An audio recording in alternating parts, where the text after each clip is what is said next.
বলতে পারবেন এই মানুষটি অত্যন্ত ভালো ছিলেন, আমলে ছিলেন এবং তার পরিবার পরিজন তার প্রতি সন্তুষ্ট ছিলেন, তিনি তার পরিবারের প্রতি সন্তুষ্ট ছিলেন। সুতরাং আমাদের তারপর শুধু একটি কথা বলা, আমরা যখন জীবন চলার পথে আমরা ভুলের রাজ্যে বাস করি, আমাদের ভুল হতে পারে, সেই ভুলগুলো যেন আল্লাহ রাব্বুল ক্ষমা করে, এটি আমাদের সকলের প্রত্যাশা।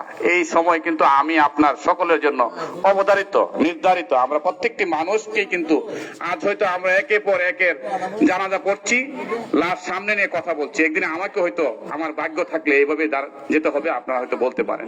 সুতরাং আমরা আর কথা বাড়াবো না। ওনার পরিবারের পক্ষ হইতে একজন বলবে। এর আগে আমাদের মধ্যে যিনি উপস্থিত হয়েছেন আর সম্মানিত বিপ্লবী সাধারণ সম্পাদক আশুগঞ্জ উপজেলা বিএনপি আমার শ্রদ্ধেয় কাকা জনাব হাবিব কাকাকে 1 মিনিট বক্তব্য রাখার জন্য অনুরোধ জানাচ্ছি।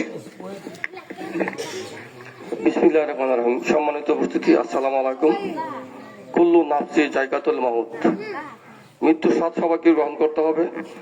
আজকে যার জানাজায় আমরা পড়তে এসেছি, পূর্বে যারা বলেছেন সবাই বলেছেন উনি আসলে খুব ভালো মানুষ ছিলেন, আর আপনাদের উপস্থিতিও প্রমাণ করে উনি আসলে অত্যন্ত ভালো মানুষ ছিলেন। আমি আশুগঞ্জ উপজেলা বিএনপির পক্ষ থেকে ওনার পরিবারের প্রতি সমবেদনা ও শোক জ্ঞাপন করছি। আপনাদের সকলকে ধন্যবাদ। আসসালামু আলাইকুম।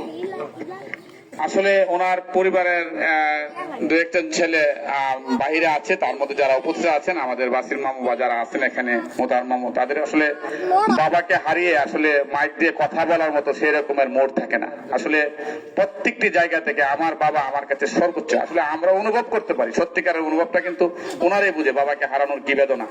আমরা আসলে সান্ত্বনা দেওয়ার বাসা রাখি না। তারপর ওনার বাবার জন্য ওনার বড় ছেলে বাসির মামু আপনার কাছে দোয়া চাইবেন, আপনার কাছে ক্ষমা চাইবেন।